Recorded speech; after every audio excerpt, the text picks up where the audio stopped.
আজকে তো আমি দই চিকেন বানাবো, সেই জন্য দেখো চিকেনটাকে একদম পুরো ভালো করে পরিষ্কার করে নিয়ে, আর দই দই একটু দই চিকেনে দই অনেকটা পরিমাণেই লাগবে। দই, গোলমরিচ আর সর্ষের তেল মাখিয়ে রেখেছি।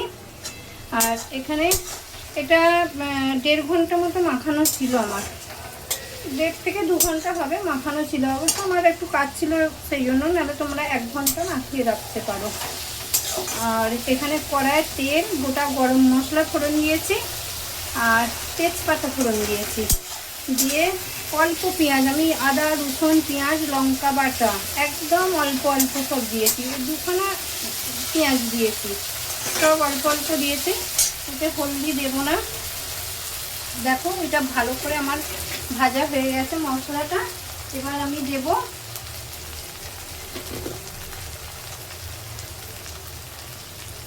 এই যে জিরে পাউডার দিয়ে দিলাম, একদম অল্প, জিরে পাউডারও অল্পই দিলাম।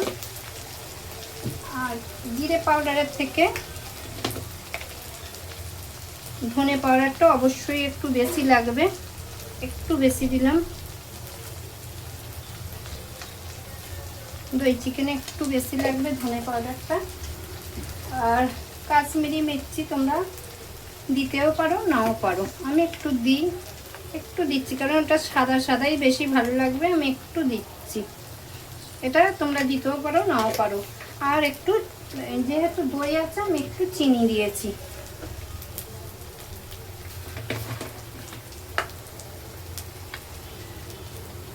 দেখো লবণ দিয়ে দিলাম পরিমাণ মতো, দিয়ে চলো মশলাটা আবার একটু কষাতে থাকি। একদম হালকা হবে, বেশি মশলা নয়, যেন একদম টক দইয়ের ফ্লেভারটাই বলো মানে টেস্টটাই বলো সব কিছু যেন টক দইয়ের থাকে, টক দই আর গোলমরিচটার।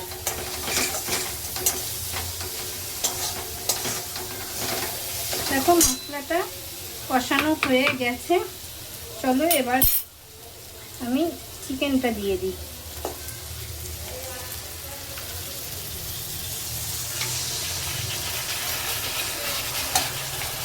একদম এগুলো পুরো সব দিয়ে দেব। বাটি ধোয়া জলটাও দেব।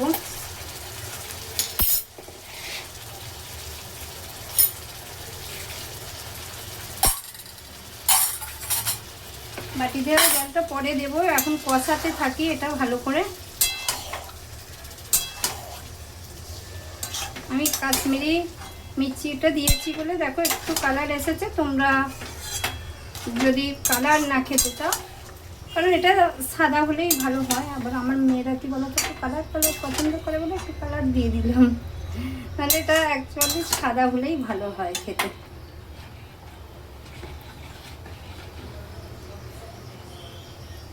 সরি, হ্যাঁ বলতে ভুলে গেছিলাম, তেলে আমি একটু 1 চামচ মতো ঘি দিয়েছি, 1 চামচ মতো তেলে ঘি দিয়েছি।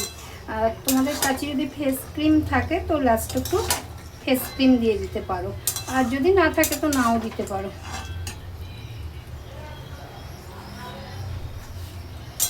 কষাই ততক্ষণে। দেখো বন্ধুরা, তোমাদের দেখানো হয়নি, কষা তো হয়ে গেছে।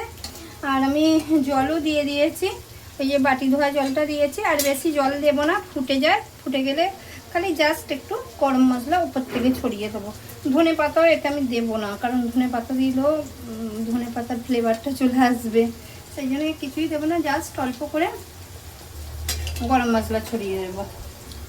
আর তোমাদের বলতে ভুলে গেছিলাম, কারণ আমরা একটু চিকেনে আলু পছন্দ করি, মানে কোনো মাংসই আর কি, সেই জন্য ভালো করে লাল লাল করে ভেজে দেখো একটু আলু দিয়েছিলাম সবাইয়ের 1 পিস করে। ওটা তোমাদের দেখাতে মানে ওটা স্কিপ করে গেছি আর কি। চলো এটা এখন ফুটতে থাক, ফুটে গেলে তাহলে একটু গরম মশলা দেবো। দেখো সিদ্ধ হয়েই গেছে ভালো করে, কারণ অনেকক্ষণ থেকে কষিয়েছি, দেখো পুরো সিদ্ধ হয়ে গেছে, দেখো ছেড়ে যাচ্ছে একটু। তাহলে তোমরা দেখে জানিও আমার চিকেনের রেসিপিটা কেমন, তোমরাও যদি খেয়ে থাকো তো একটু কমেন্ট বক্সে জানিও যে কেমন টেস্ট হয়। আমি তো আজকে খাবো, খেয়ে তোমাদের বলবো কেমন টেস্ট। তোমরা একটু কমেন্ট বক্সে জানিও কেমন টেস্ট হয়। আর যারা না করবে একটু করে খেয়ে দেখো কেমন হয়। আর গরমে এইসবই হালকা হালকা ভালো, কারণ আমাদের চিকেন খাওয়া গরমে একদমই হয়নি, অনেক দিনই খাওয়া হয়নি। ওই আদা রসুন পেঁয়াজ এসব দিয়ে আমার ভালো লাগে না। একবার করেছিলাম আম চিকেন, হালকা করে, ওটা ঠিকঠাক লেগেছিলো। গরমে এইগুলোই ভালো, এই টক দই দিয়ে আম দিয়ে এগুলো তবু ঠিকঠাক, কিন্তু ওই আদা রসুন পেঁয়াজ দিয়ে যে কারিটা, ওটা একদমই গরমে খাওয়া উচিত না। সেই জন্য আমরা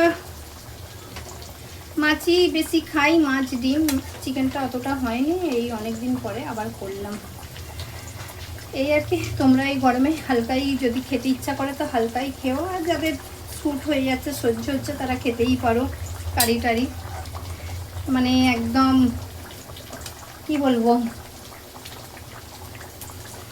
মানে গড়গড়ে করে।